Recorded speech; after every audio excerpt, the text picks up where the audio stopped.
Good evening, everybody. We will start our December 16, 2020 Planning and Zoning meeting. First item on our agenda is roll call. Chairman Chernick. Here. Commissioner Height. Is present. Commissioner Teta. Here. Commissioner Poland. Here. Commissioner Goldberg. Here. Commissioner Flagg.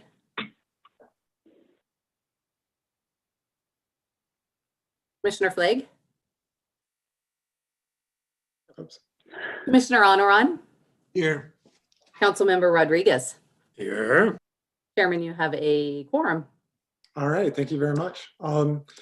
Next on our agenda, I need to let anybody who wishes to speak know that during anybody wishing to speak during the public invited to be heard items, which are items 4 and 7, or during any public hearing items, which is agenda item 6, you'll need to watch the live stream of the meeting for instructions about how to call in to provide public comment at the appropriate times. Instructions will be given during the meeting and displayed on the screen, like you see right now, when it is time to call in to provide comments. Comments are limited to 5 minutes per person, and each speaker will be asked to state their name and address for the record prior to proceeding with their comments. Please remember to mute the live stream when you are called upon to speak. And I'm going to add that public invited to be heard items are those comments you want to make that are not about an agenda item on the meeting. Please keep your comments about agenda items to the public hearing part of that agenda item. Third on our agenda tonight is communications. We have Assistant City Manager Joni Marsh and our new Planning Director, Glenn Van Nimwegen. Joni, would you like to introduce Glenn to the group and then maybe a few comments from Glenn? Sure. Good evening, Commissioners, Chairman Chernick.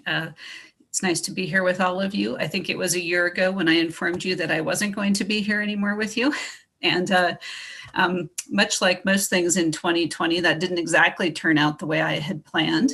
The Planning Department has had 4 frozen positions since the pandemic began. I'm fortunate enough to say that as of this last week, we do have a new Planning Director, Glenn, and I am happy to welcome him and start the new year with a Planning Director at the helm, and I'll turn it over to Glenn.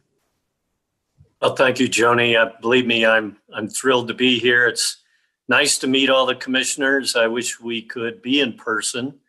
And I guess that's my hope for the new year is maybe at some point we can all be in the same physical space. But I do come into the position with quite a bit of experience. I like to say I'm 30 years old with 30 years experience. A good portion of that in the Phoenix area. I worked for about 4 different municipalities in the Phoenix metro area. And then the recession hit and that was our chance to escape and move to Colorado. So in Colorado, I've worked for the cities of Littleton. I took a bit of a chance and worked for Mountain Village. If any of you have skied in Telluride, you might be familiar with Mountain Village. And then most recently, my adopted hometown of the city of Salida. But I was introduced to Longmont back when I was in Littleton, and believe me, it's stuck in my head is that's a place where I'd like to be. So believe me, I am thrilled to be here and hope to get to know you all a little bit better. Great, thank you, Glenn. Thank you, Jenny. Welcome to Longmont, Glenn. Glad to have you aboard. Next on our agenda item is item number 4, public invited to be heard for anything that is not on tonight's agenda. We'll display the call-in information so you can see that.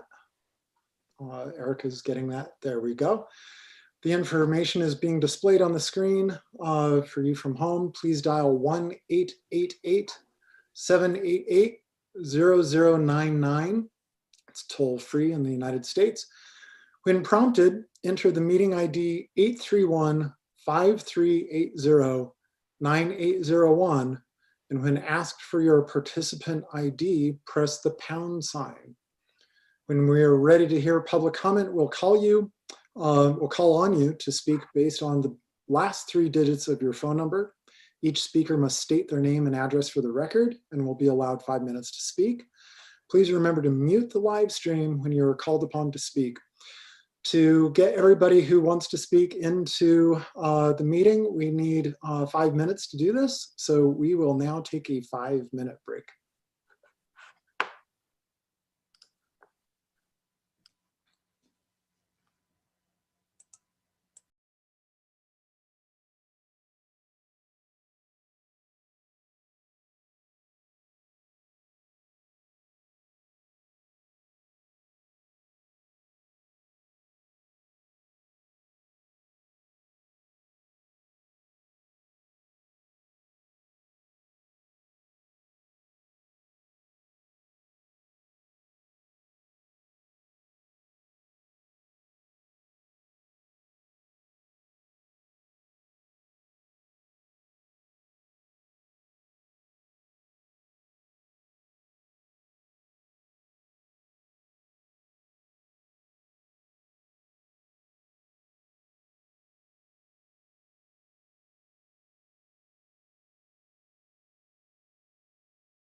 All right, Chairman, it doesn't look like we have any numbers for public invited to be heard. Okay, thank you, Erica. So we can, okay, thank you for taking down the screen. Next on our agenda is approval of the minutes from the October 21, 2020 meeting. Anybody have any discussion? Any motion to approve the minutes? Commissioner Height? I'd move to approve the, what are these, the October 21st, 2020 minutes. Okay, so we have a motion to approve. Do we have a second on that motion? Commissioner Onaran, second. Okay. All those in favor of approval, say aye and raise your hand. Aye. Aye. Okay. Those opposed? Those who need to abstain because they weren't at the meeting? Okay. So Jane, 2 abstentions, no opposition, and the rest is approved. So it's Teta, Flag, Onaran, Height, and Poland have approved. Great, thank you. Okay, thank you very much. Next is a public hearing item, and it's item 6 on our agenda, the Modern West Concept Plan Amendment, PZR 2020-8, with Principal Planner Brian Schumacher leading the presentation. Thank you. Erica and Jane, can you please start the staff presentation slides? Yes, give me just a sec here. Thank you.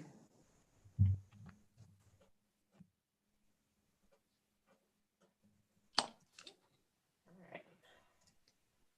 There it is. It wasn't showing up on my little thing here.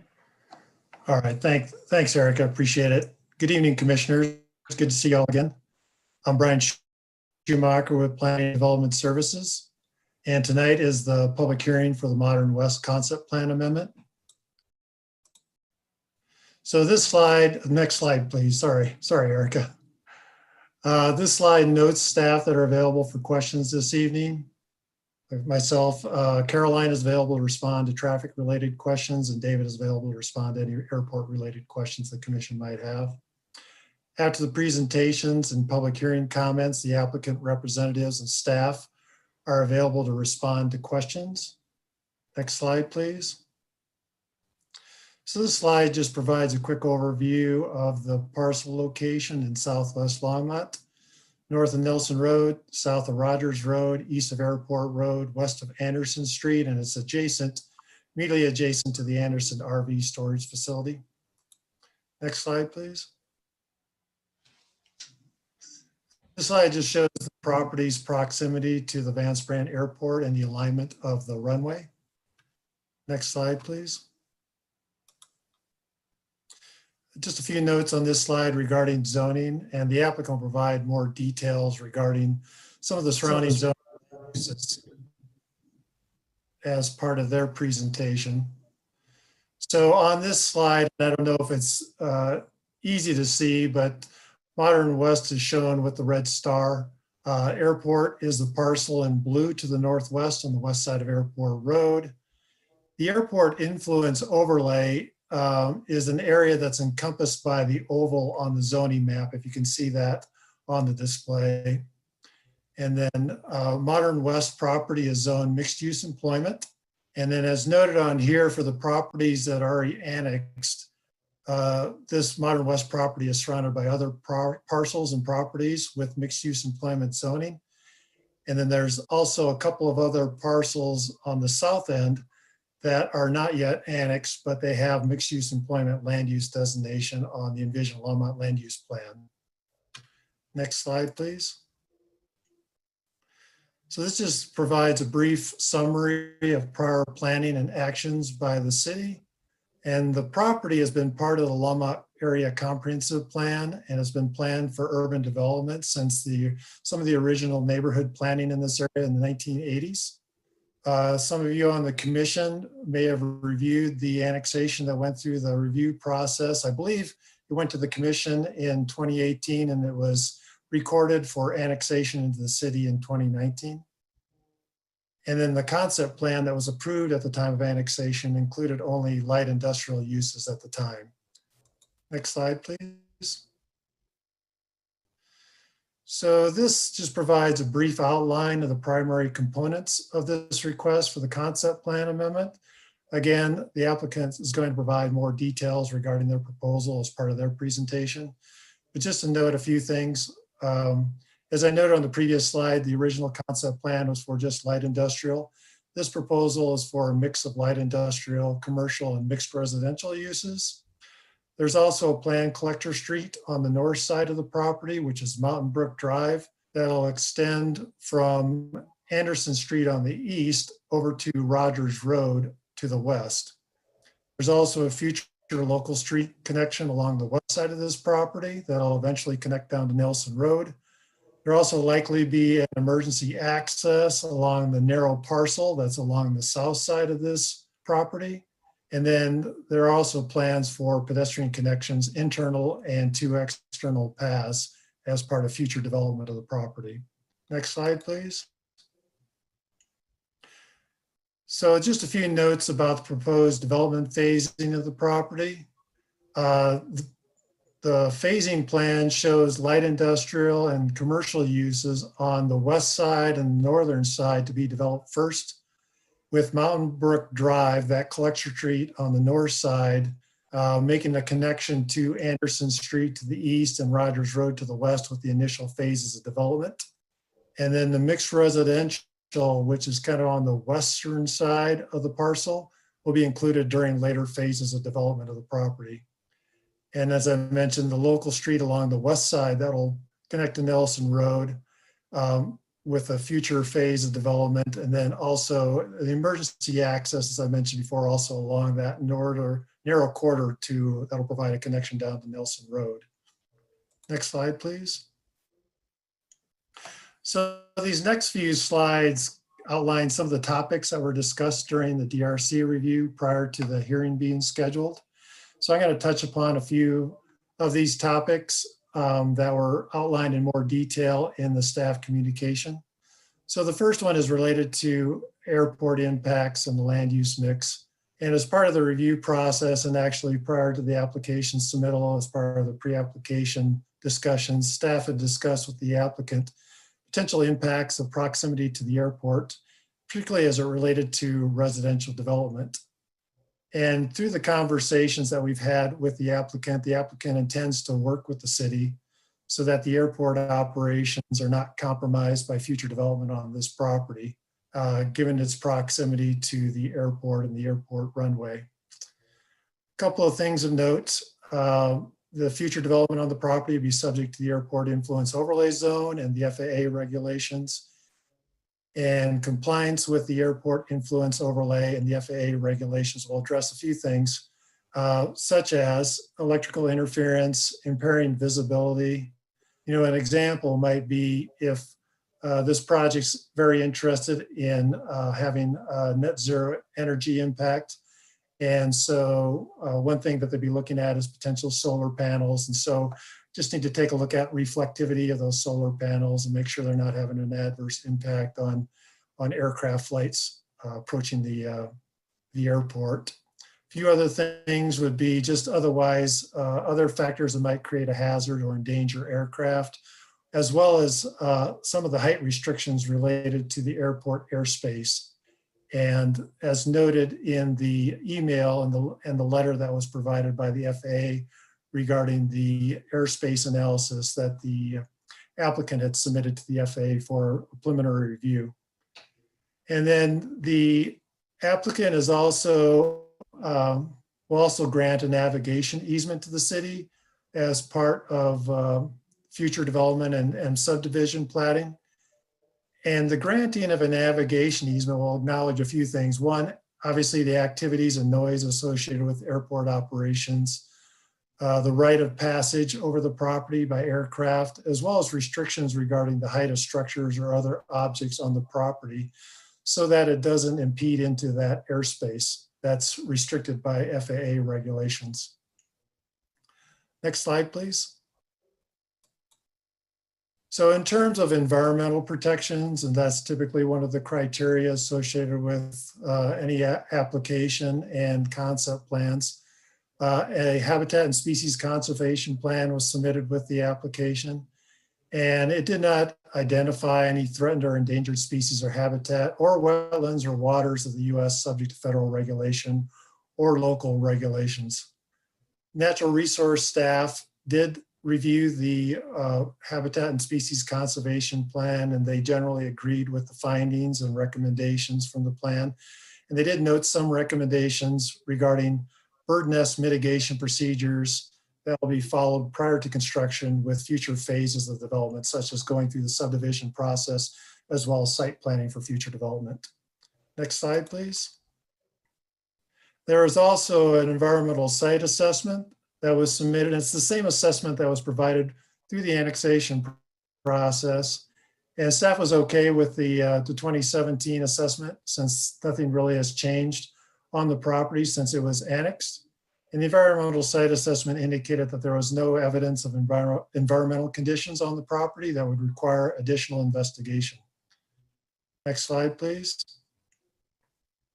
So in terms of traffic and roadway improvements, the development of the property is not expected to have an adverse impact on the level of service and the transportation benchmark. And this will be reviewed again with the future preliminary subdivision plat as the plan is more refined.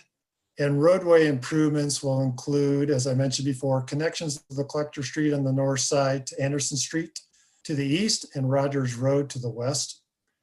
And Modern West will also participate in the future traffic signal improvements at the Rogers Road and Airport Road intersection. And any additional improvement requirements will be addressed at the time of future subdivision and development. Next slide, please. So as we went through the review process, we talked about a few other things, such as infrastructure considerations for future development. And those will be required to comply with municipal code requirements at the time of subdivision platting and site planning review. Things such as multimodal and pedestrian connections, utility improvements, including storm drainage and water quality design. It appears that utility capacity is anticipated to be adequate, and emergency response times will comply with the city's benchmark. Obviously, the fire station number 5 is nearby at the intersection of Airport and Nelson Road. And there are more details in the communication on each of these topics if the commission has questions about this. Next slide, please. So this slide just outlines instances where there have been and will continue to be opportunities for public input on this project. The neighborhood meeting was held back about a year ago in December 2019. The notice of application occurred in May of this year. The notice of the public hearing was sent out in early December. Obviously, we're here tonight for the public hearing with the Planning and Zoning Commission. This application will be forwarded on to City Council, and there will be a notice to surrounding property owners for the public hearing with City Council in early January. And then the City Council public hearing will likely be held in late January. Sorry, that should be 2021. Sorry about that. For the notice and the hearing with City Council. And then once the concept plan amendment, assuming it gets approved, gets through the process, obviously there will be additional opportunities through the subdivision plat and site plan review process for the public to have opportunities on future design for this site as well. Next slide, please. So throughout the review process, we've only received one public comment, and that includes, well, I will say through the neighborhood meeting, there were some questions and general comments regarding kind of the process and the timing of construction and things of that nature, but there weren't really any substantive questions or concerns raised at the neighborhood meeting. So the one public comment that had some substance was expressing some concern with traffic and the timing of some of the Nelson Road improvements. And a couple of emails that we received recently, emails of support of the project were also received, and those were forwarded to the commission. Next slide, please.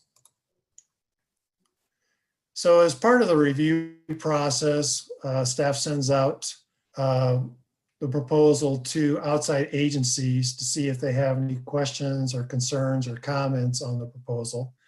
So we did receive some feedback back from the school district, and they confirmed that none of the schools, at least at this time, that would serve this development are near the school capacity benchmark. So future preliminary and final subdivision plats and site plans, those will be reviewed by the school district again to make sure and confirm that there's adequate school capacity when the property is closer to development. Staff also did receive an email that was forwarded to the commission from the Longmont Economic Development Partnership that was submitted for it that provided support for the project. And then also forwarded to the commission was an email as well as a letter from the FAA that indicated that they had reviewed the applicant's airspace analysis submittal and made it a preliminary determination of no hazard to air navigation based on the anticipated and expected future building heights for development on this property. Next slide, please. So this slide just includes a few procedural notes. So as noted, the applicant is responsible for demonstrating that the application meets the applicable review criteria and municipal code standards, and they will, as part of their presentation, they will address the criteria in more detail. The Plan Zoning Commission is a recommending body for a concept plan amendment, and the commission's recommendation will be forwarded to City Council, Council's decision-making body on this application. Next slide, please. So based on staff's analysis of the review criteria, as noted in the communication, staff found the application to meet the criteria and is recommending approval as noted in PZ Resolution 2020-8A. Next slide, please. So this slide just outlines the next steps for tonight's hearing. We'll have the applicant's presentation next. The commission will open up a public hearing to see if there's members of the public that would like to speak this evening. After the public hearing, the commission will have opportunities to ask questions of the applicant or staff based on the public hearing comments or questions that the commission may have. Then the commission will deliberate on the matter, and then the commission will take a motion and a vote on the item. And that will conclude tonight's hearing. So with that, Barb Brunk will be presenting for the applicant. And next slide, please. Just want to say thank you, commissioners, and Eric and Jane for your help this evening. And that concludes my presentation comments. Thank you very much. Thank you, Brian. So we'll move on to Ms. Brunk. Good evening, Chairman Chernak and Commissioners. I'm Barb Brunk, Resource Conservation Partners, P.O. Box 1522, Longmont, Colorado. I'm so excited to be here this evening to talk to you again about the Modern West project. I'm really the storyteller this evening. Derek Orazio has assembled a team to develop and implement his vision for a unique, sustainable, energy efficient, integrated mixed use community in Longmont. Derek is the landowner, applicant, and keeper of the vision for the project. We also have key members of the design team here this evening to answer questions as they come up. Aaron Bagnell from Sofa Sparn Architects, Cara Carmichael from the Rocky Mountain Institute, Shanti Pless from National Renewable Energy Lab, Todd Borger with TJB Consulting Engineering, Peter Vitale, also with Modern West. We also have Mike Morgan, an attorney that has represented airports and businesses surrounding airports for over 25 years to answer FAA and airport related questions, and Chris McGranahan from LSC, who is our transportation engineer. This talented team of design professionals is working together to implement Derek's vision. We have a short video that tells the story of Modern West, and staff, now's the time to play the video.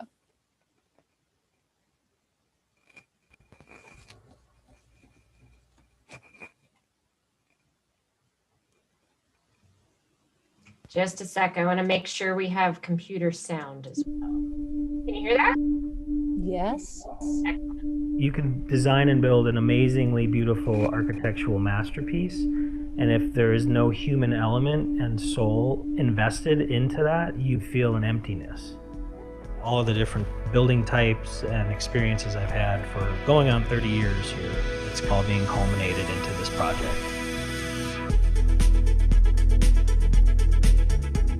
Modern West is a new way to do land development. It brings in a mix of uses, commercial, industrial, living for art, play, expression, home. The intent and the goal of Modern West is to provide flexibility and opportunity to use spaces that you wouldn't traditionally use. We were really trying to capture some of this maker entrepreneurial spirit. We want to bring some of that old industrial quality in spaces that are more natural feeling. Big openings, positioning trees, framing views to the mountains, getting to interact with the seasons. This project was really interesting from the beginning because I've worked with a lot of developers, and Derek is a special type of developer. He's a very intentional person in everything he does. He's really engaged in the Longmont community because he lives there, and he's concerned about the future for his kids, where they're going to grow up and live. Our partnership with the National Renewable Energy Laboratory and Rocky Mountain Institute will help us put sustainability at the forefront. They're a group of the brightest minds with building science in the world of innovation. Maybe too nerdy. Cost-effective decarbonization, it sounds like some kind of horror movie. Rocky Mountain Institute is excited. We're playing a couple critical roles on the Modern West project. We don't get involved in a huge range, but really focused projects that are pushing the bounds of innovation. The Modern West team is composed of the biggest nerds in the energy space. And so our goal really is to put all of the right pieces in the right order so that the sustainability part is just embedded in the fabric of the development. The building sector is the single largest contributor of CO2 emissions in the world right now. A big part of our role is integrating all of these technologies and concepts and ideas in conjunction with the National Renewable Energy Laboratory and making them cost effective. So I've been at NREL, National Renewable Energy Lab, for 20 years. I get to work on projects that are really moving the industry forward, and Modern West is one of those. It's going above and beyond where most developments at this stage go. NREL represents an objective, science-based, third-party participant. What Modern West is attempting to do around zero energy communities is well aligned with our research trying to deploy and demonstrate large-scale net zero developments around the US. The way we look at net zero energy is a set of buildings that produce more on-site renewable energy than they use from the utility over the course of a year. In places like Longmont, where we have over 300 days a year of sunshine, and we can take advantage of that to be our primary energy producing resource. And a lot of the research that's happening is how to best integrate those solutions into the grid. Because if everyone put solar on their building in the middle of the day, the utility would not be able to absorb all that extra renewable energy. So having a small municipal utility that will work with developments like this as an active partner is a key opportunity for this type of project. Projects like this for the state are critical to prove that it can be done. And we have to figure out how to do it affordably. Studies have shown that net zero energy doesn't cost more upfront if it's done right. We've been learning lessons about live work for a while now. We find that if people have a space to go, like a maker space or a collaborative space, then they'll go there to work as well, and it's more of a communal effort. With our live work row homes, we want to create a space where a micro business can thrive. So we thought it would be a great idea to start to provide these industrial bays that are a little bit bigger than something you would find traditionally. All of this commercial and light industrial use envelops the residential portion of the site. From a utility perspective, the mixed-use amenities that it has on site, they're quite complementary in when they use energy over the course of the day. The live work component also helps build community. When you have artists and entrepreneurs and makers living together, it creates a spirit of vibrancy and aliveness. You think there's not a place like this in the region. It's all about the community here. You want your privacy, but you want to be part of a community. So we have multifamily buildings. They're all connected by these green spaces and pathways, a more pedestrian-friendly environment. And so the Container Collective itself is about creating a space to gather. We were able to take this really narrow strip and integrate these two ideas, tiny homes and community garden, a shared common interest. You oftentimes don't see art woven into projects. So that's where Modern West is unique as well. It's more on a human level. The materials are going to be pretty raw in nature: concrete, steel, and wood. We can actually design buildings specifically for certain age groups. We want to appeal to Generation Z all the way up to baby boomers. The Modern West site meets a lot of the guiding principles that are laid out in the Envision Longmont plan. And that's kind of where we found our alignment with what Longmont's trying to do. Affordable housing, we're going to create economic development, green space. The idea is to preserve what's succeeding in Longmont right now and to provide direction for the future. Creation of smaller production facilities is a need that Longmont sees. How can we leverage the opportunities in this community to support Longmont Power's goals of clean, reliable energy? The grid in the US, there's a lot of municipal utilities that are asking the exact same questions. How can we decarbonize our grid and our buildings in unison? Modern West sits just east of Vance Brand Airport, and we're on a flight path. We have to be mindful of that relationship and partner with the airport. We've actually designed our buildings to relate to the air traffic. With the intention being that everybody that lives and works in this community is going to celebrate the airport and not think of it as a nuisance. Anytime you have lots of solar systems by an airport, it's always a challenge, right? Concerns about glare from planes being able to see the runway. That being said, you can do modeling to prove when that would happen and line that up with where the sun is, where the solar is, what type of film the solar panels have.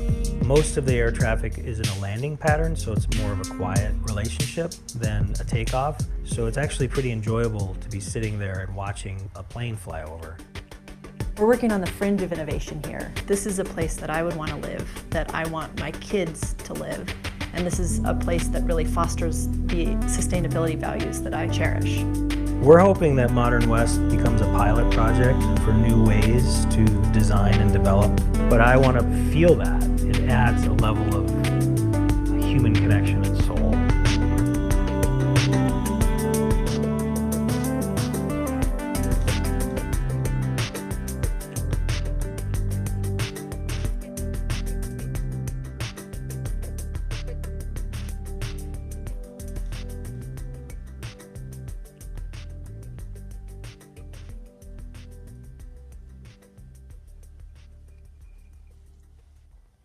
Now we'll switch to a PowerPoint presentation and go through the criteria and components of the project. So can we have, there we go. We talked about these key elements of the team. Next slide.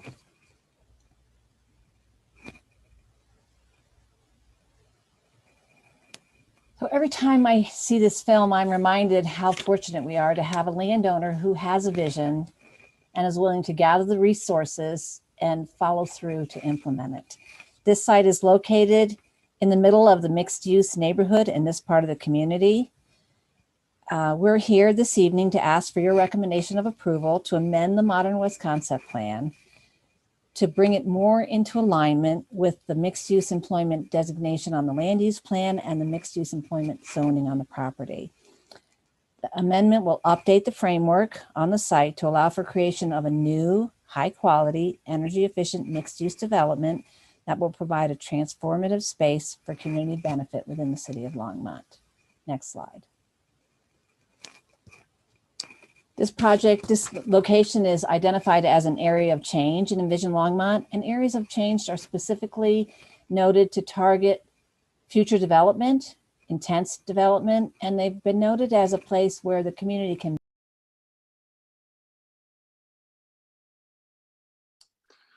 Ms. Brunk, you suddenly went muted on us, so I'll need you to back up a little bit. How far back? You were talking about areas of change. Areas of change. Yes. Okay, so we're still on the right slide.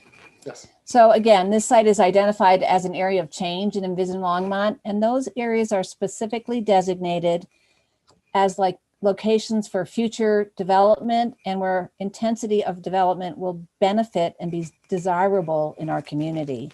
The proposal fits into the growth framework for Longmont and will create places for people that will promote a sense of community, provide an opportunity for people to live, work, play, connect, and meet their daily needs.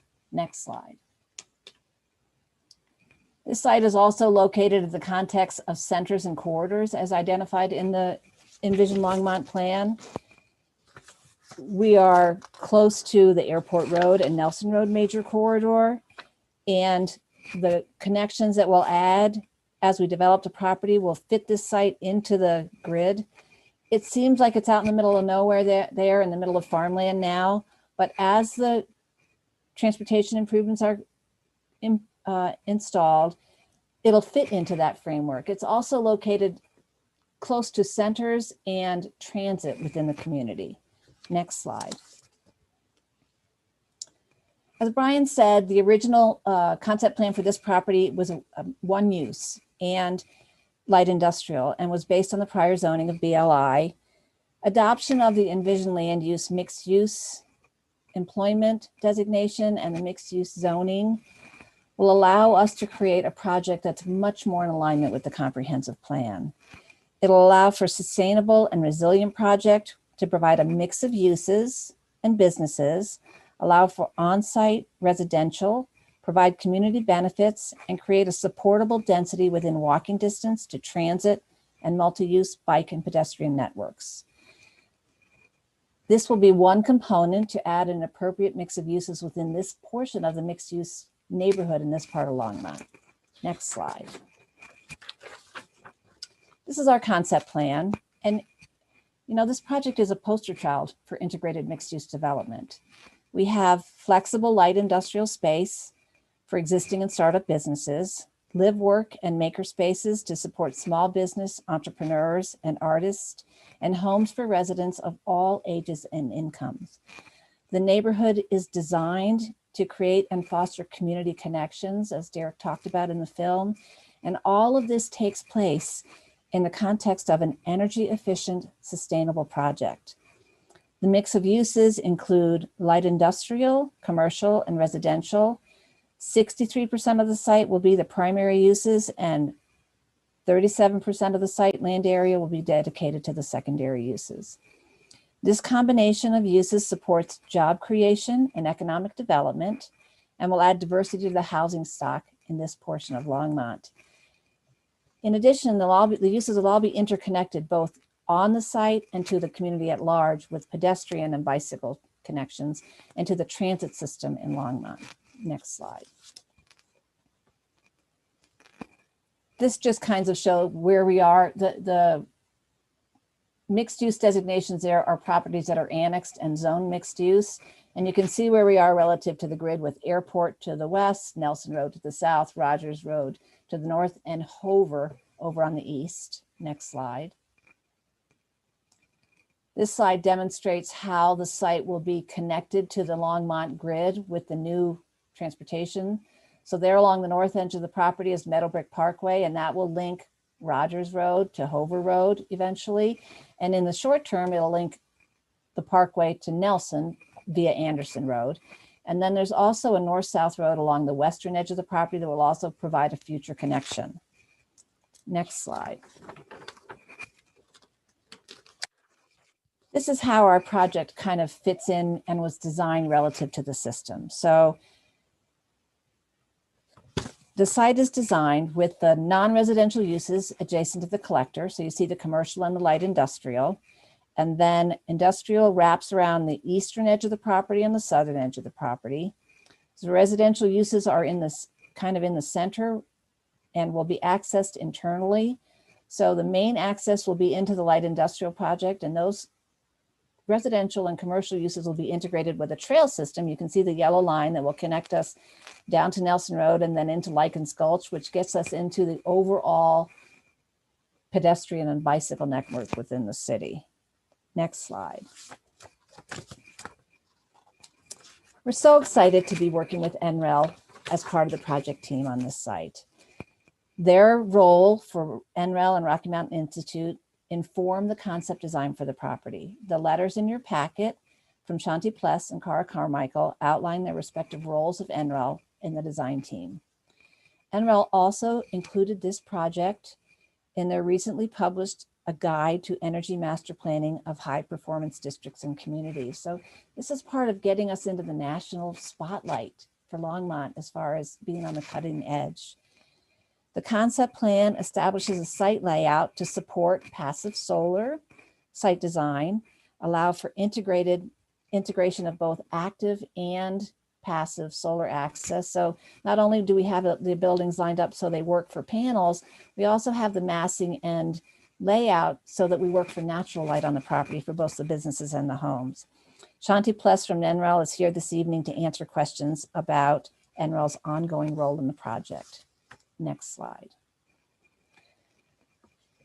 The Rocky Mountain Institute is also part of our design team. And the gift here is that Derek brought NREL and RMI into the process at the very beginning, so that we're not trying to figure out how to do it later because we didn't look at it at the front end. We've also had initial conversations with Longmont Power and Communications. RMI will continue to provide technical, process, and scaling support as we move forward to design and develop the property. We have a unique opportunity in Longmont because we have our own utility grid to collaborate with LPC and the Platte River Power Authority to develop a project that can serve as an example of how to integrate on-site renewable energy into the power grid.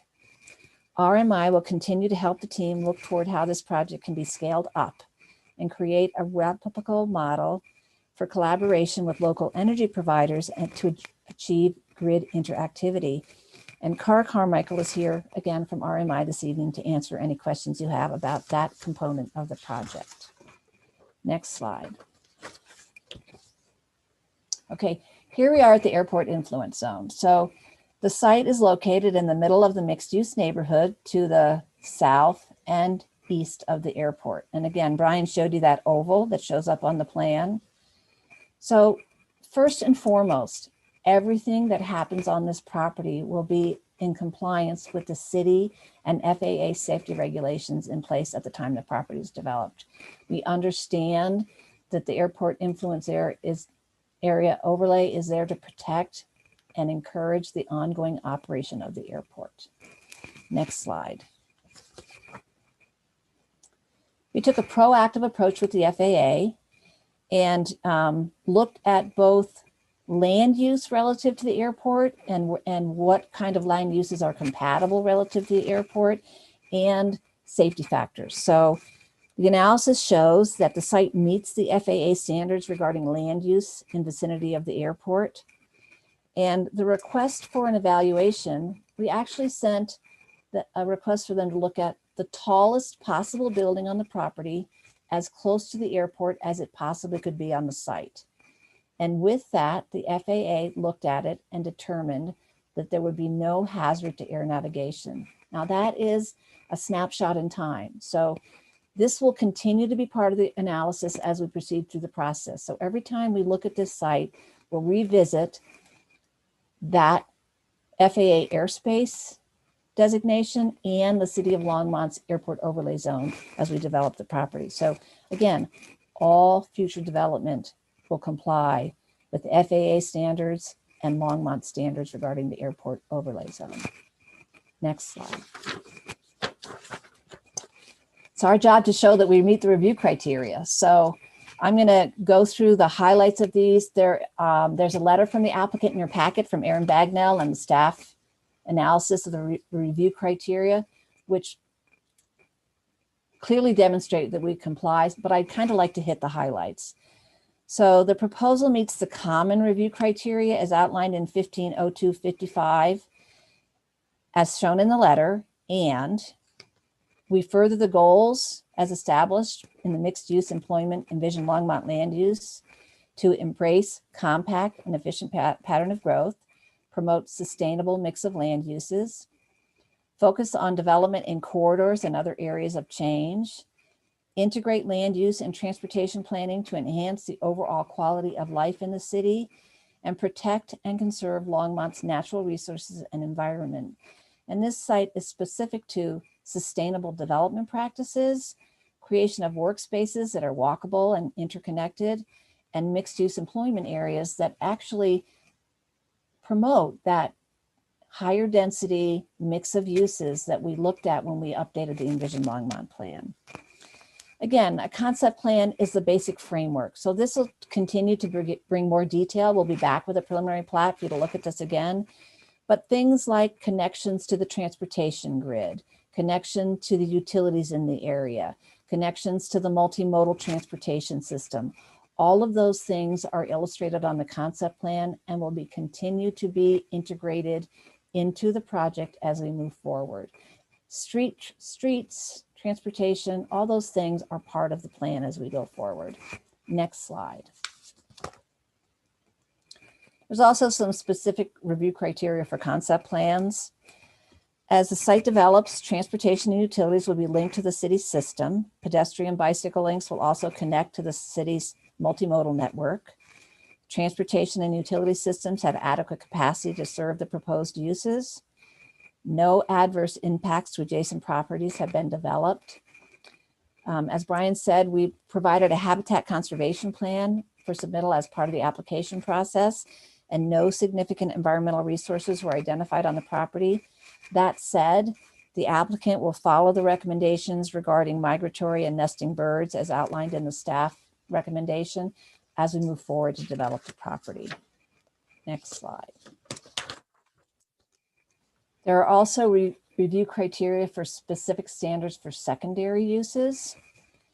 So this site is not located within a residential district. However, local internal access will be provided to the residents within the property. So they will front onto that local street, but access will be internal to the site. The secondary residential uses are specifically contemplated and allowed in the mixed-use employment zone and will meet the standards as outlined in 1502. The proposed secondary uses will not substantially diminish the availability of land within the surrounding underlying zoning district. In this proposal, land devoted to primary use is 63% of the property, and land devoted to the secondary use is 37% of the property. They'll all be interconnected through that grid of streets and green spaces, but the overall mix gives deference to the primary use as established in the zoning. Next slide. We're back to the airport. So again, we understand the restrictions regarding glare and light and all those things. All those things will continue to be addressed as we move forward to develop the property. And I can't say it enough times, we are conscious of the airport and understand that everything that happens on the property has to be compatible with the airport, safe for pilots using the area, not noisy for the people who live there, and meet the height standards as established in the zone. As a property develops, it'll comply with city and FAA standards. The applicant will provide a navigation easement, and continued analysis will ensure that the proposal is compatible with the airport and will not compromise ongoing operations. Next slide. This project also has the ability to support several key elements of the City Council's current work plan. So goal B1, as the site develops, it will add diversity to the housing stock in Longmont. Goal B3, the partnership with NREL, RMI, and LPC has the potential to put us at a nationally recognized level for a scalable approach to integrating the grid with on-site renewable energy. Goal B4, as the site develops, we'll continue to expand our collaborative efforts to include local schools and higher education to provide education opportunities to expand the skills of our workforce.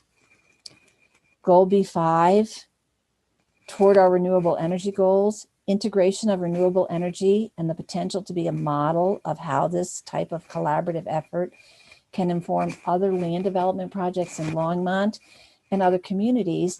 And again, that piece that's scalable so that we have an opportunity to change the way we do business in Longmont as we continue to develop.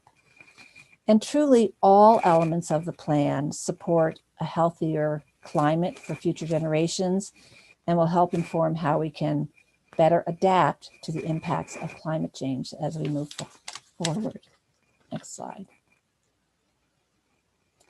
Again, our discussion this evening and the application materials in your packet demonstrate that the application as presented complies with the applicable criteria as outlined in 1502.055, 1502.060A3, 1504.030A1, 1503.050A5, and we respectfully request that you forward the Modern West Concept Plan amendment to City Council with a recommendation for approval. Our team is here to answer your questions. We're excited to be able to talk to you this evening, and we thank you for your time. That concludes our presentation. Thank you, Ms. Brunk. I think just because it takes us so long to get callers into our system, let's go ahead and start that process for the public hearing part of this. And then, of course, after that, we will have questions from the commission. So, Erica, if we could put the slide up for the call-in information, that'd be great. As you can see on your screen from home, if you want to make comments about this project, please dial 1-888-788-0099. When prompted, enter the meeting ID 831-5380-9801. And when asked for your participant ID, press pound. When we're ready to hear public comment, we will call on you to speak based on the last 3 digits of your phone number. Each speaker must state their name and address for the record and will be allowed 5 minutes to speak. Please remember to mute the live stream when you are called upon to speak. To do this process takes us 5 minutes, so we'll take a 5-minute break and come back and see who we have. Thanks.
Once again, folks, if you are joining us to speak on the Modern West Concept Plan Amendment, item agenda 6 on tonight's agenda, please dial the number on your screen, enter the meeting ID, and please remember to mute the live stream. We will call you by the last 3 digits of your phone number, and then you will have to state your name and address for the record, and you will have 5 minutes to speak on item 6.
So Erica, I think that's 5 minutes, and tell us whether we had anybody call in, please. We do not have any callers at this time, Chairman. Okay, all right, thank you very much, Erica. I will close the public hearing part of this, and we will go to discussion and questions from the commission. Anybody want to kick us off out of our commissioners there? Commissioner Flake. Thank you, Chairman. I was looking at the annexation agreement, and it said that each initial purchaser signs an airport disclosure agreement. And although you're having the first buyers sign that disclosure agreement and you're making the disclosure, yes, there is an airport nearby with attendant rooms and so on. How will subsequent owners know this? Will they also, are they also covered by this disclosure statement? Shouldn't there be a way in all of this that the airport disclosure also accrues to each subsequent owner of a property so that they still have the same process, so that we're not caught later on, say 10, 15, 20 years down the way, and we have this viable airport going, and suddenly someone says, well, the noise is just awful and I want to take measures and so on and so forth. Maybe this is a question for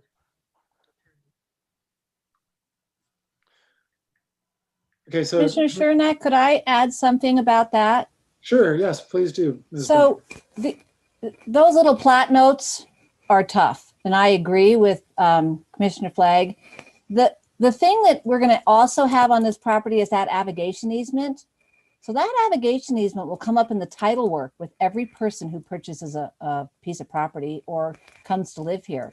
I also think that the part about celebrating the airport as part of the site design and making sure that people who come into the community to look for a place to live will understand that the airport's there, because there'll be elements of the design on site that celebrate the airport, will help people understand that they're in the location of an airport. You know, and call me crazy, but when your road starts on Airport Road before you get to your front door, there's a reason to think there might be an airport in the neighborhood. Commissioner Flake, follow up? So the follow-up I have is, you say it's in the closing document? It'll be in the title work. It'll be in the title commitment. So will there be then a note on each deed that will ride with the deed?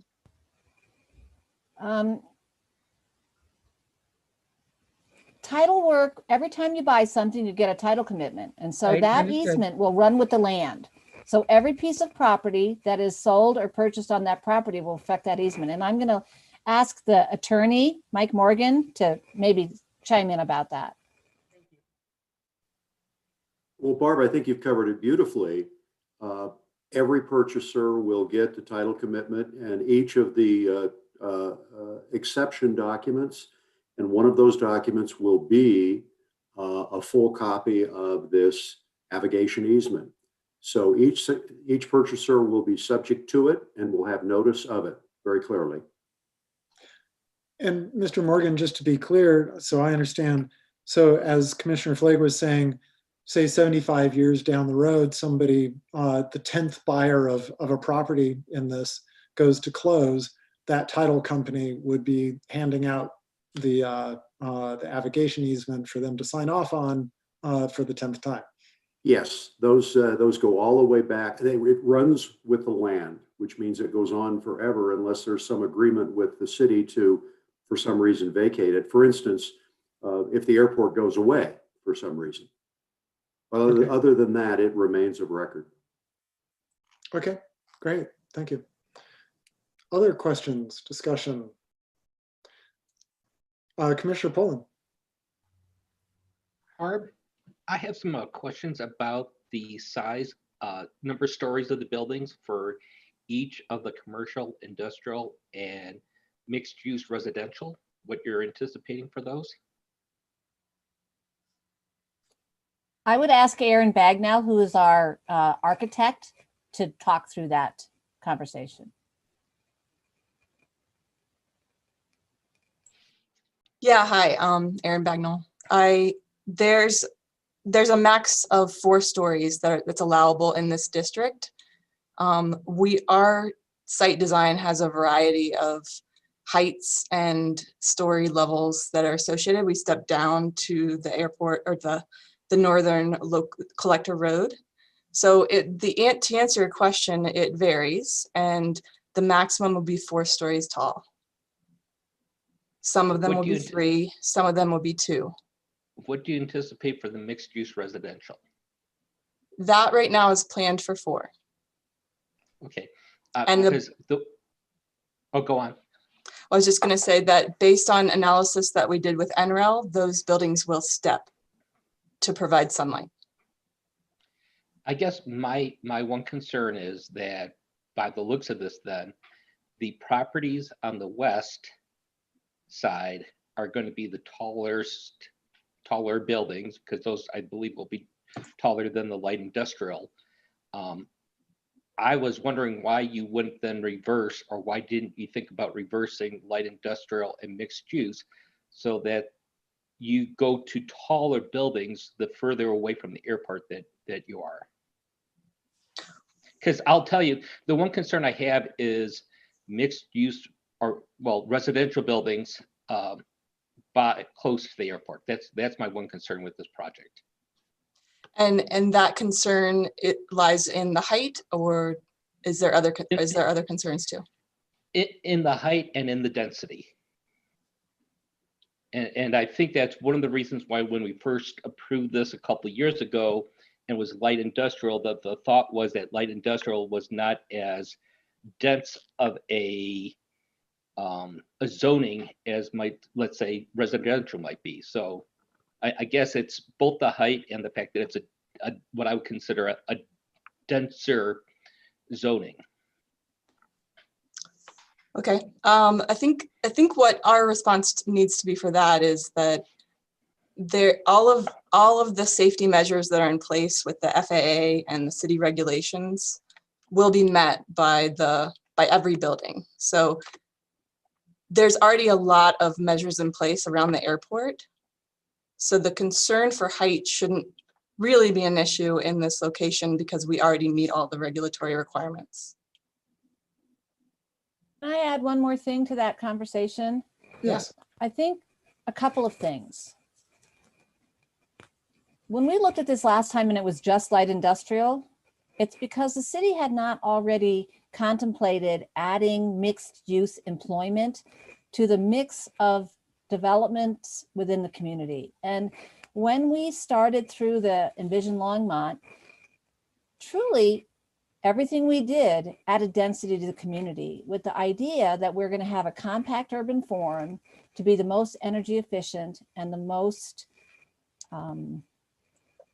the best stewards of the land and the resources that we have. So I think that when Envision Longmont designated this part of Longmont at this location, it anticipated density.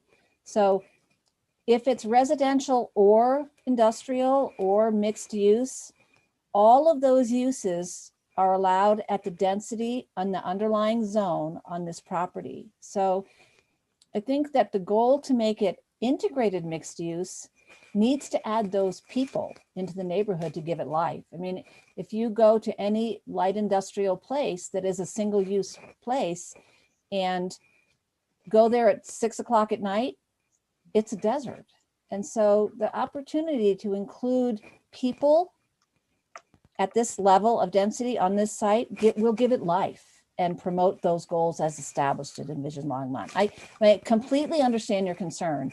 And the other piece we have is NREL looking at how we design these buildings to make sure that they are it's a tight envelope, so it's not a noise issue. Does that help? Not really, huh? A little bit. Okay. I mean, really, the main thing that I'm trying to wrap my head around is that at area this close to the airport that we're putting in the residential buildings, and that's the thing that I'm trying to get my head around and that causes me pause with this. Outside of that, I love the project. If this was at some other place further away from the airport, I would just absolutely love this.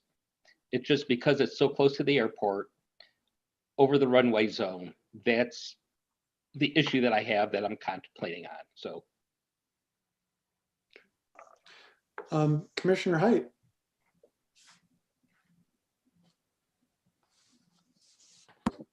Thank you, Chairman Shernick. My concern is a little bit more pedestrian. First, probably for DRC staff, the Anderson self-storage facility to the east, I recall in one of our approvals of a self-storage area or a storage area that something, it may have been this facility, there were outbuildings that needed to be torn down because they had some mini industrial activities taking place in them. Then they're going to be rebuilt. Does anybody know for sure whether or not this Anderson storage facility, where I think RVs are being stored next door, is that facility? Brian, do you know?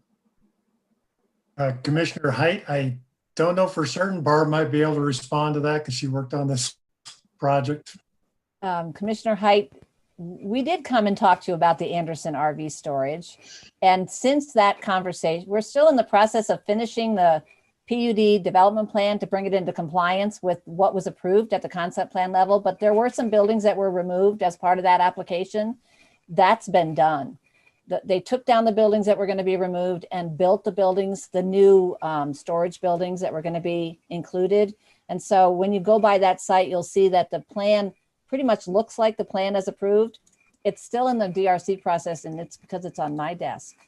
I can tell you with a straight face. That's what factors into my concern, which is specifically that the environmental assessment for this property was done in 2017 when it was originally proposed for a concept plan. It seems that possibly that environmental assessment might be a little stale. Barb, maybe you know, in connection with the demolition of these buildings, was it near the west boundary of the Anderson storage facility, i.e. adjacent to this area? No, the self-store, the things that came down were internal to the site. And that site also prepared and submitted an environmental assessment as it went through the process at the concept plan amendment. There were no environmental, I don't remember any environmental reasons that site wasn't okay. They just didn't function well for the property. That's why they were taken down. It wasn't that they were a hazard. It was that they didn't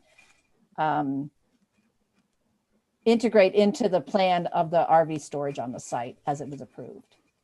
They were old buildings that they were there, but they didn't function as part of the approval. So they were removed and replaced with those metal buildings with the shed roofs to put RVs in. I do recall that they were going to be replaced, but my recollection is somewhat different, that there was some type of mini industrial activity that I just remember as being a little funky. So there was a welding shop there. Maybe that's what you're thinking of. Possibly. So that was question number one. Question number two is the panhandle portion of this property, the southern narrow, and it's actually, I think, identified as parcel 2 in, I think, the concept plan. Is that a separate parcel? Is it an easement, or is it actually owned in fee by the owner? It's a fee simple part of the property. Okay. So it's the handle of our panhandle. It's the panhandle. Yep. Yeah. I understand in looking at, there's a new road coming into the north, Meadowbrook Drive. There's a new collector that looks like possibly it ends, but it's just going to be on the west boundary of the property. And in your concept plan, it looks like those two roads add up to possibly providing 5 different access points to your property. I note that it's identified as possibly emergency access, the panhandle. And I think it was also identified as a multimodal path. My question is, the neighboring properties to the south, the Alls House properties on the southeast corner, the Showing property to the northwest corner, their access or the future development of those parcels might be limited in the ability for those parcels to access Nelson Road, especially as Nelson becomes much more busy and access points to major thoroughfares becomes more limited. Is there any, and now this goes back to staff, possibly to transportation, is there any understanding of the impact of this connector piece, possibly limiting the future development and access to Nelson Road of these other parcels, the Schilling parcel and the All House parcel? Ryan? So, I don't know, Caroline, do you have any comments on that before I wade into this?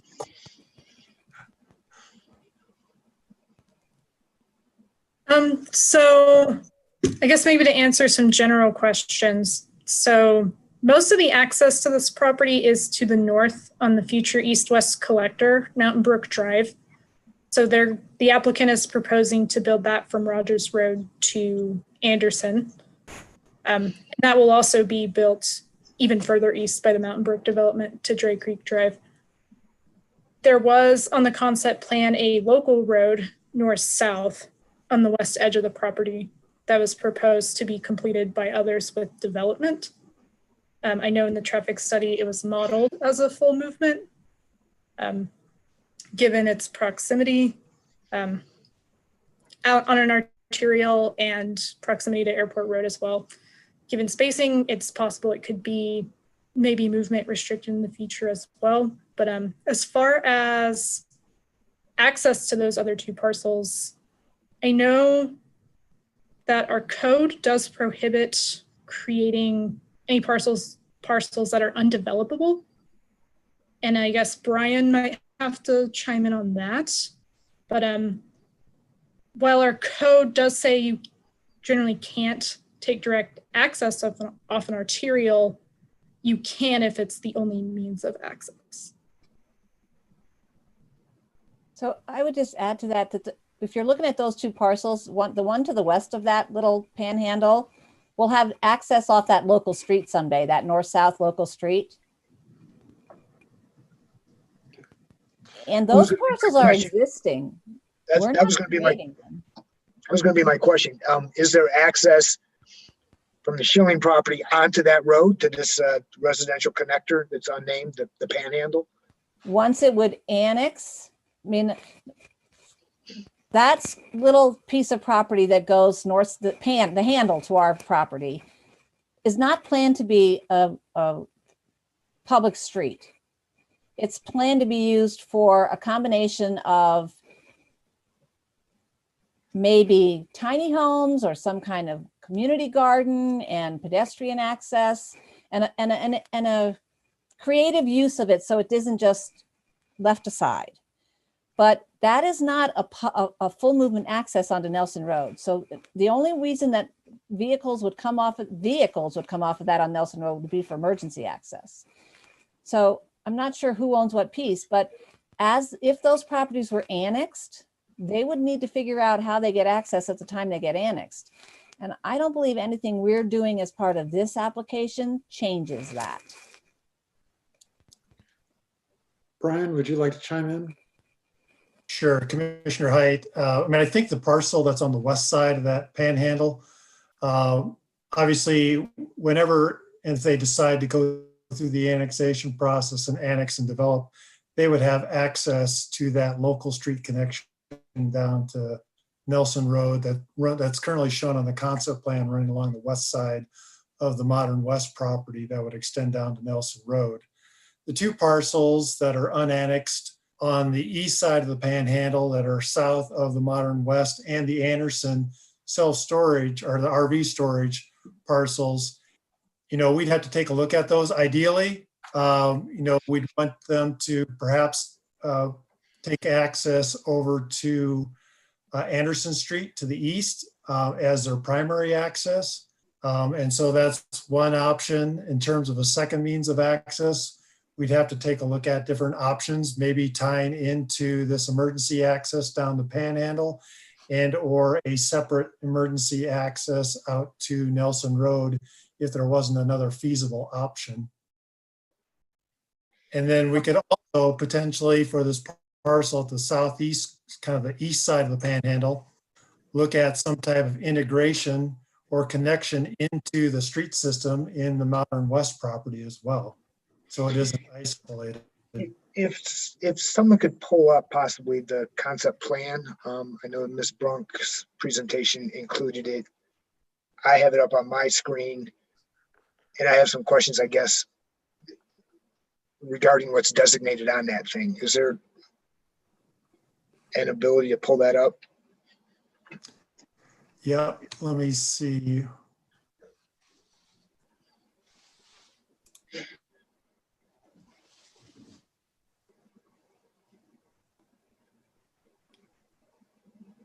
Sorry, I'm a little challenged at the moment.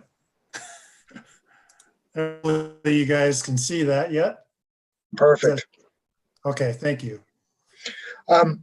So yeah, I don't know, maybe you can blow it up, but the panhandle, as I look at it, is identified as being residential connector. Is that not a description of a road? That's not a, I thought that was going to be part of the street system to this subdivision. Is that incorrect? Well, it's not incorrect. I mean, we've had some conversations and they're not fully fleshed out in terms of what the uses might be on that panhandle. I know as Barb mentioned, some options that have been discussed are perhaps, in addition to an emergency access pedestrian trail connection, you know, we've talked about ideas of, for example, smaller scale or residential. I'm not convinced yet that that's going to fit on there, but other options might be community gardens and or perhaps alternative energy systems, maybe, you know, solar panels or something along those lines. So I think we want to continue to have that conversation with the applicant about what's the best use of that area as we go through the process for preliminary subdivision, plat, and site planning. Okay. Then on the road, the future road, unnamed road on the west side of the development, it appears to go along the section line. Is it anticipated that that road will actually at some point in time connect to Nelson? Yes, that is correct. Yes, yes it will. Yes. Okay. Yes. I think that answers my problem, answers my issue with respect to the Schilling property, which I think Ms. Brunk was pointing out to me. And then with respect to the All's House property on the southeast corner and whatever's next to it, they're going to find some other access point, maybe through Anderson Road, further to the east. Is that your understanding? I mean, it looked like possibly to me the pan. You know, go ahead. Commissioner Height, one option, there are several options. One would be obviously get a connection over to Anderson Street on the further to the east. Another option would be to, if they need emergency access, to tie into this emergency access in the panhandle. Another option might be to have a link into the Modern West development that would provide access up to the collector street on the north side of the property and or the local street on the west side of the property. Okay. I just want to make sure that we weren't going to leave somebody landlocked, especially with Nelson Road becoming more and more of a major road and the access points, the driveway cuts are going to be prohibited. And I wanted to make sure that. Yeah, certainly. I mean, obviously, this will get further refined and the commission will have another opportunity to review this with the preliminary subdivision plat. So you'll have a chance to look at street connections in more detail, obviously, with the preliminary plat. Cool. Thank you, everyone, for your indulgences. I'm myself going to still be concerned about the stale environmental report, but otherwise, as Commissioner Poland identified, like the project. Thank you. Next, Commissioner Tutta. Okay. Like Commissioner Height, I think I have a lot of accessibility and transportation issues, but to echo some of Commissioner Polland's concerns, I thought given that we have the airport manager, David Slater, available, I wondered if we could bring him in. Sure. Do you have a question for him specifically? About, yes, how he feels about the compatibility of the residential specifically and the density with the airport. Mr. Slater. Chair and commission members, David Slater, I'm the airport manager for the city of Longmont. There is a technical clarification, I guess. If you ask an FAA planner if the residential portion would be compatible land use, which is an FAA grant assurance that the city is required to uphold, the answer would be no. Historically, though, between the plat notices and going forward with this navigation easement, we've historically kind of had a pass, given a pass by the FAA on some of the closer residential. There's no way to tell what kind of determination or response on that we would have, but we have talked to them about other developments, a little bit about this one.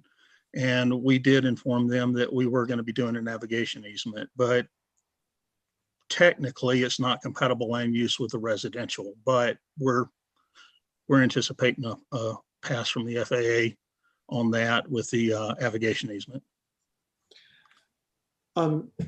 Commissioner Teta, do you mind if I do a follow-up question? Not at all. Okay. Erica, are you able to bring up our packet and go to page 130 of our packet and put that up onto screen share? I have the Modern West PowerPoint that has 28 pages, but I don't have any packets necessarily. Maybe Jane can chime in. Because page 130 of our packet has a it's actually it's a drawing from Sofer Sparn from the architects.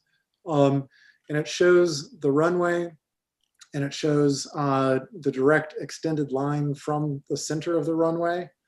And then it shows a trapezoidal set of lines extending beyond that center line of the runway.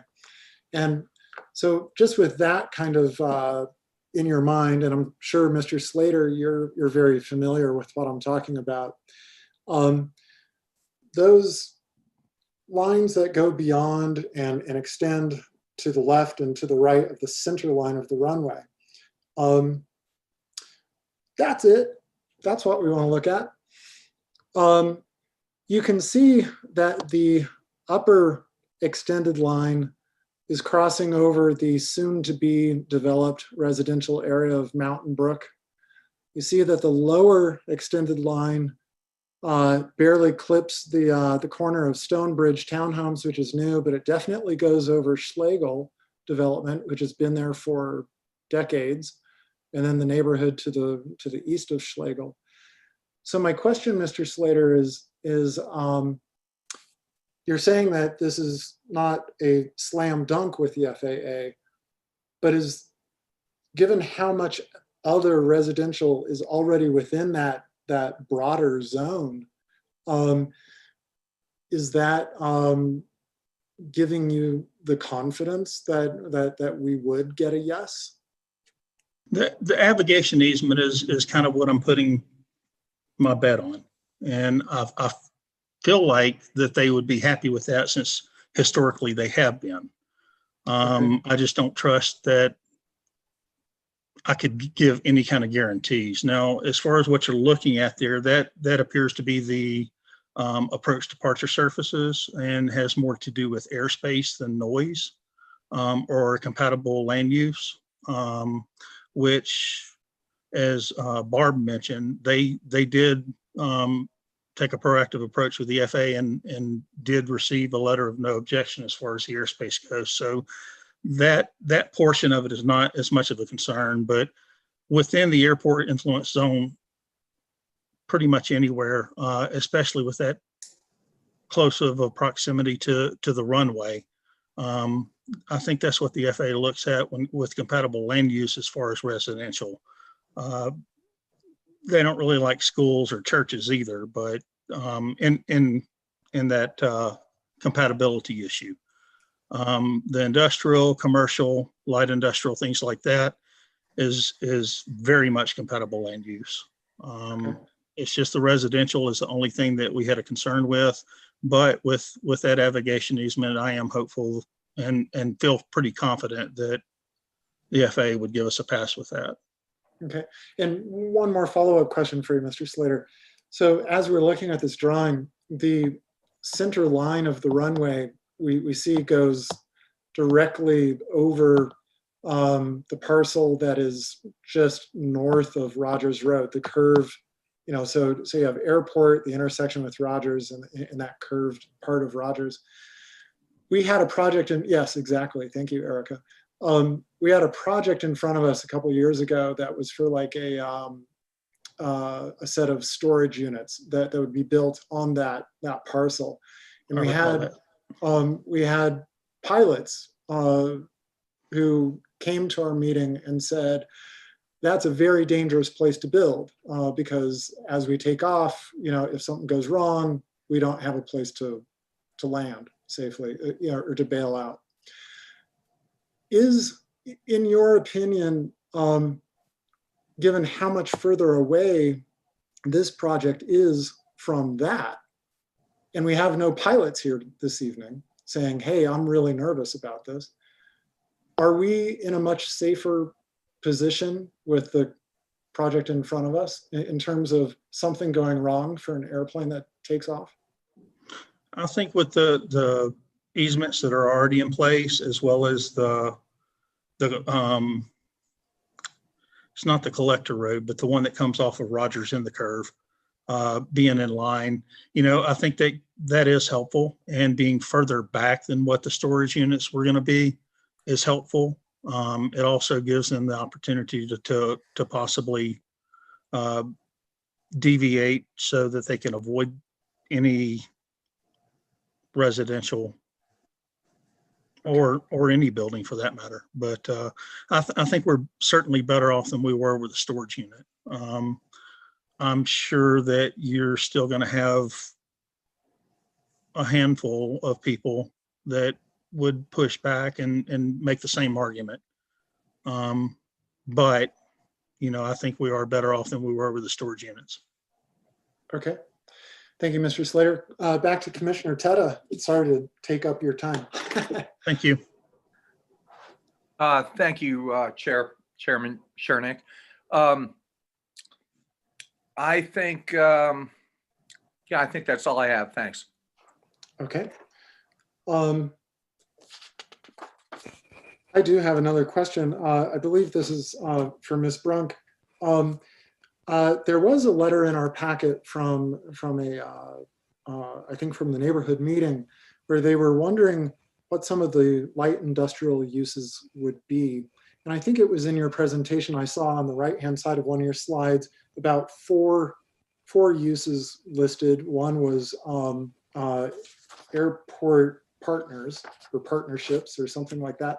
Can you give us a little bit of a vision as to what the light industrial uses might be? I can speak a little bit to it, but I think Aaron could also speak to it. I mean, the goal is to have makerspace, so that as new businesses, as in existing businesses, we have lots of little businesses around town are working out of somebody's garage, and their next step is up to a place where there's an office or a home and a space big enough to build things in. And so we're thinking that it's going to be those kinds of things. The reason we put in airport is because we're next to the airport. So if somebody's going to manufacture something or provide a complementary use of some kind of thing that the airport needs, this is a perfect location to do that. So we don't have any idea exactly who they're going to be, but the goal is to have a collaborative makerspace entrepreneurial place that allows flexibility in the size of those units. They're going to have overhead doors, which is lacking in Longmont. And so, it's the kind of thing where there's a front office and a rear end that has a place to build things, that has a high ceiling and those kinds of things. So it would be a mix of uses. And, they'll each get a building permit. That'll be a little more refined as we move forward with the architecture and the site design. But I think that again, that goal is makerspace, to have businesses and entrepreneurs. You know, I also want to make sure that if you have specific questions regarding airport and FAA standards, Mike Morgan has had 25 years of working with the standards. So if you have a question about how we comply with the land use compatibility, I think those things are based on noise standards. And there's a letter in your packet from Mike that outlines that, but he can talk specifically to those things if anybody has those specific questions. Sorry to sidetrack, but I just want to make sure that if you want his voice in the room, it's available. Great, thank you, Ms. Brunk. Thanks. More questions from the commission? Actually, go ahead, Commissioner Goldberg. Yeah, thanks, Chairman. Well, I think just to add a slightly different perspective to the discussion, while I appreciate the concerns of accessibility raised by Commissioner Height and the concerns around safety for both the pilots and for the residents raised by Commissioner Poland and Commissioner Teta, boy, I am favorable of this project. I think in our packet it was revealed that it, for the most part, meets the review criteria, and as a result, staff made the recommendation for approval. Additionally, there wasn't any major pushback from neighbors. That's always a welcome position to be in. So often we're handling far more phone calls on that public invited to be heard that we didn't hear today.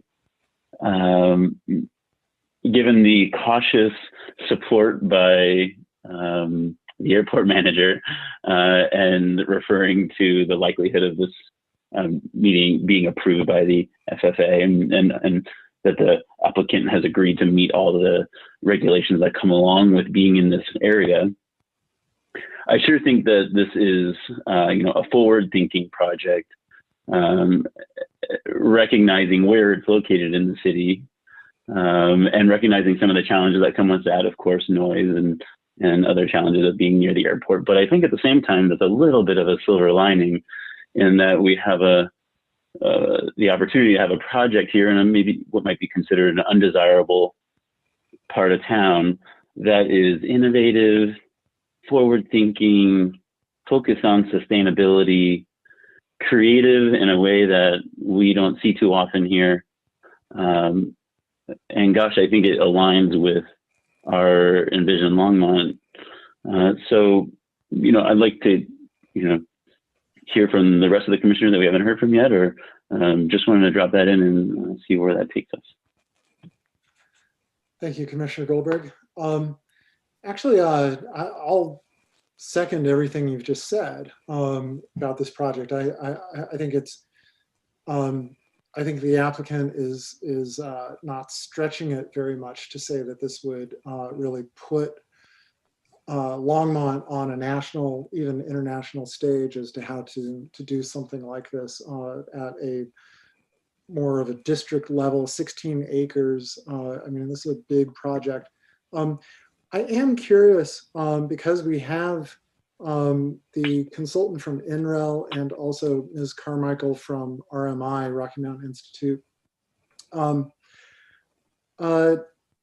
Just tonight, I got my December issue of Architectural Record, and I was flipping through it before the meeting. And there was an article in it saying that something like half of the architectural firms that have signed on to Ed Mazria's 2030 net zero challenge are currently reporting that they can't come close to meeting it to the current goals, and the goals step up in the next year or two, et cetera. So I'm wondering from Mr. Pless and Ms. Carmichael and maybe Ms. Bagnall as well, how, and I don't think this is necessarily tied to approval of this project, but since you're here, I just want to kind of pick your brains and hear what you have to say. How does a project like this stay on track and actually hit net zero by the time it finishes build out? Because in this article that I saw, most of the architects were saying the reason we couldn't hit our net zero goals were because of value engineering processes and losing all of the, basically the intention that we started with. Would any of you care to chime in on that? Sure, I'd be happy to start, and Shanti, feel free to weigh in. Kara Carmichael from Rocky Mountain Institute. I think it's a fantastic question, and we've been fortunate to be part of many projects over the years. My 20-year career have worked on a number of net zero energy and really aggressive, ambitious projects. And I think what makes those successful, the ones that do really succeed, knock it out of the park, is having a firm commitment from the very beginning, established in kind of the nature of the project through a strong leader. And I see that in Derek, and a commitment from the whole team and the understanding of this is a core part of the project that we're building.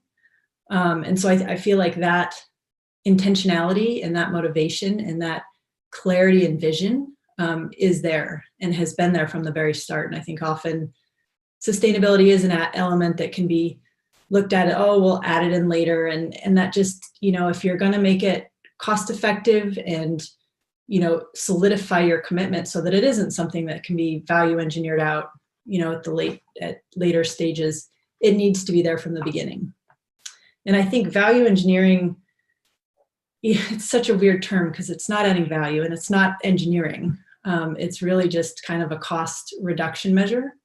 And if you do integrative design properly, where you're actually designing an envelope for a building that is complementary to the mechanical systems that you're designing, which also complements kind of the grid and the infrastructure that you're adding, it works together as a system so that you can't just remove one piece, but it really is kind of orchestrated together. So the solution is optimized from that standpoint from the beginning. Okay. Shanti, what would? Yeah, thanks for having us. It's Shanti Plus here at NREL. I think it's something we work on the research side as well, in terms of how decisions are made, how the components price out. I think as those of us in the that have gotten solar quotes for houses lately, right? That these costs of some of the more expensive systems that historically that were too expensive for owners or developers to afford, that may have had aspirational goals, but now when the actual cost hit the budget, just don't make it into the final project. Those costs have come down significantly, something like 80% cost reduction in the last 8 years for solar in particular, wind and batteries as well, electric vehicle charging infrastructure. All these things have pretty aggressive cost compressions happening in the last 5 years that really make it approachable now more for projects that in support of these goals. And so I think as an integrated team can approach this and with those additional cost compressions available now, I think you'll see more and more able to do that. The design industry, I think maybe Aaron can jump in here and from the architecture and these architectural commitment, but I think the design community is ready to step up. I think it's when you have integrated teams all pointed towards this goal is when you can really get through those kind of budget issues and cost and extra cost issues that have plagued those teams in the past. Thank you, Mr. Plus. Ms. Bagnell? Yeah, thanks, Chairman Chernick. I would say that, of course, budgetary constraints are always a concern, but what we have here, and it's most important here, is a dedicated owner. And that's what makes me feel confident in this process and this team and the dedication that he's showing to this goal. I feel like that's something you don't get very often. So it's a special thing, and I feel like it's a good opportunity for the city of Longmont. Great.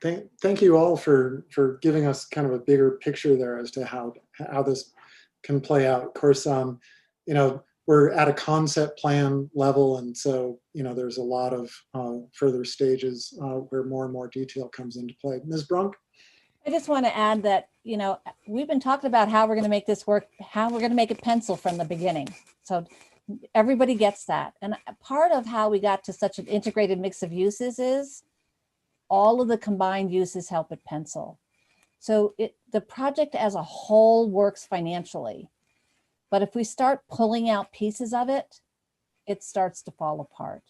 So an integrated mixed use community is much more able to meet the financial pro forma than a single use project. So I think that needs to be part of this discussion. You know, again, Derek has said from the beginning, I got to be able to afford to build it. I know I need to do it. I got to be able to afford to do it. And I can tell you that I've worked with a lot of people over the years. This applicant has his heart and a commitment to this project. And it's evident every time you talk to him. It just, you can see the twinkle in his eye when he talks about it and his commitment to the environment in everything he says. So I think that's the other piece about having it not fall apart at the end. So. Okay. Thank you very much. Other questions from the commissioners?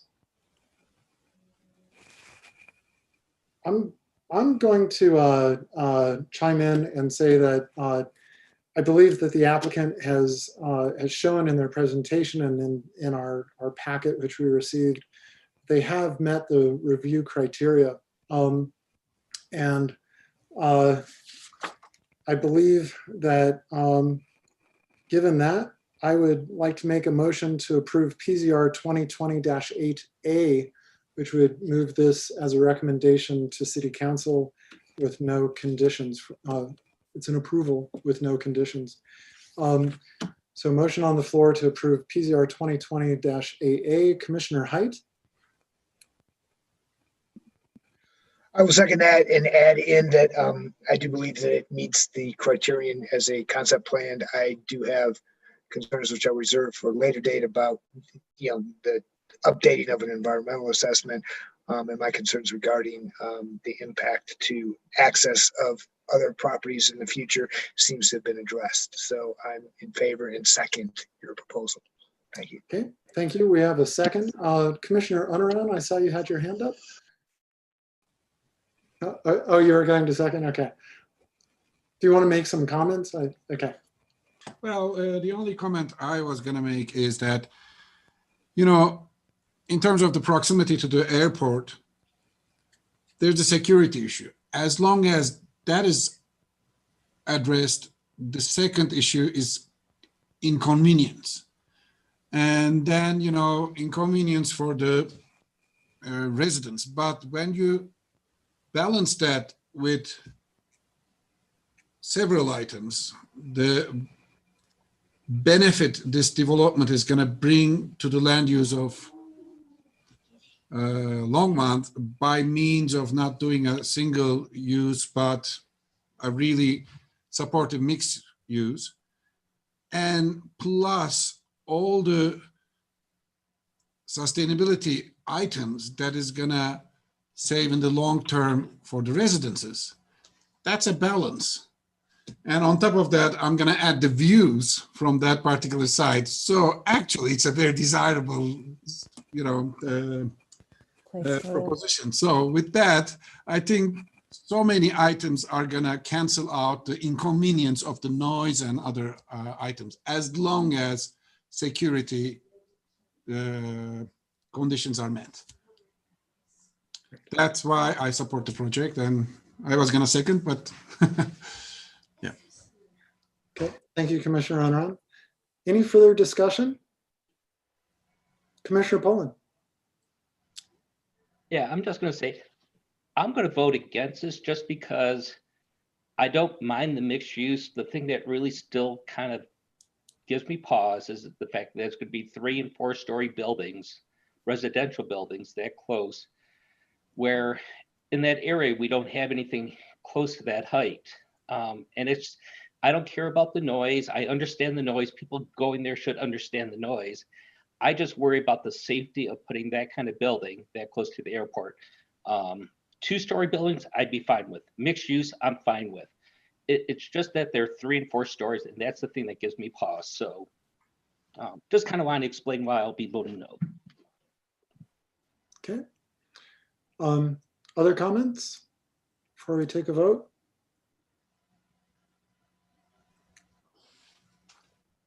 Okay, let's go ahead and vote.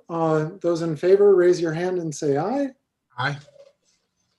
Okay, it looks like it's all but Commissioner Poland. Those against, raise your hand. Commissioner Poland is against. Any abstentions? I see no abstentions. So Jane, that is passing 6-1 with Commissioner Poland opposing. And let's see, I need to read our announcement here. This item will now be forwarded to the Longmont City Council for action. If you're unfamiliar with council procedures and intend to appear before council, please contact the Planning Division for further information at 303-651-8330. Okay, we have more items on our agenda, but first I want to thank the applicant and his entire team who came tonight to help us work through this. Also, thank you to Caroline Michael and Brian Schumacher and David Slater, our city staff, who supported us in figuring out what's going on with this project. So again, thank you very much. Next item on our agenda is item 7, which is our final call for the public invited to be heard. Erica, we need our slide up on the screen showing the phone number, please. There we go. Please dial 1-888-788-0099. When prompted, enter the meeting ID 831-5380-9801. And when asked for your participant ID, press pound. When we're ready to hear public comment, we'll call on you to speak based on the last 3 digits of your phone number. Each speaker must state their name and address for the record and will be allowed 5 minutes to speak. Please remember to mute the live stream when you are called upon to speak. To get everybody who might call in, oh, and this is for items that were not on tonight's agenda. So anything that was not in the item we just heard.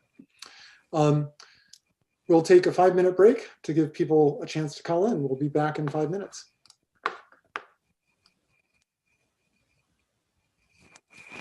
Thank you, everyone.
All right, Erica, did we get anybody calling in? We did not, Chairman. Okay, thank you very much. We'll close the public invited to be heard.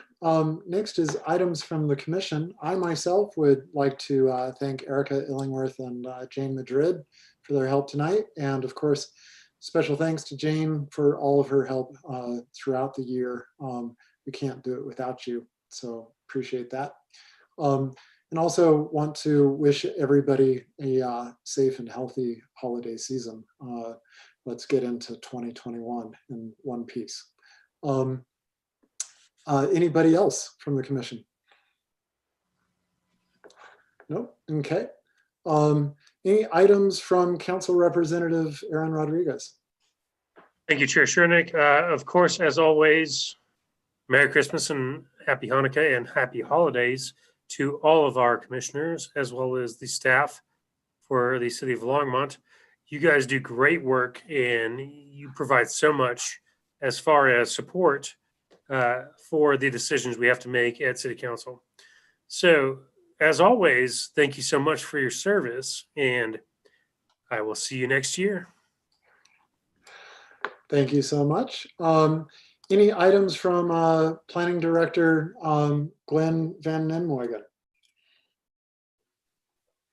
Mr. Chair, I just wanted to mention that last night the City Council did reappoint a couple of alternate members. I think they're reappointment, but correct me if I'm wrong. So Selena Kohler was reappointed to December 31st of 2022. And then Anna Lucaci was reappointed for the same term. And then they appointed a new regular member, Jerry Boone, for December 31st, 2025 term. I'm sorry, that is incorrect. No? Commissioner Hyatt has been reappointed for his term. Jerry Boone has been appointed as an alternate. Oh. Yeah, I was about to say goodbye, folks. Wow. I'm terribly sorry. Thanks for the clarification. It's been fun, Commissioner Haidt. All right. Well, thank you, Glenn, and congratulations to Commissioner Kohler and Commissioner Lukacs, and to our new alternate, Mr. Boone, and to Commissioner Haidt for his reappointment. So, Glenn, anything else from your desk? We had a short meeting, I think it was on Monday, with Chairman Shernick, and it was suggested that perhaps you generally, I think, have a kind of a work session at the first meeting in January. And I think the idea was proposed that maybe we do a relook at the open meetings laws and how that affects ex parte communication, and certainly the Planning Commission. I have talked to Teresa. I believe she is definitely on board with that. So we'll start planning that January session straight away. And also enjoy your holidays. Great. Thank you so much, Glenn. And anything else, Glenn? Was that it? I didn't mean to cut you off. Okay. No, sir. All right. Okay. So the last item on our agenda is number 11, which is adjournment. Seeing nobody opposed, we will adjourn. Thanks, everybody. Take care. Happy holidays, all.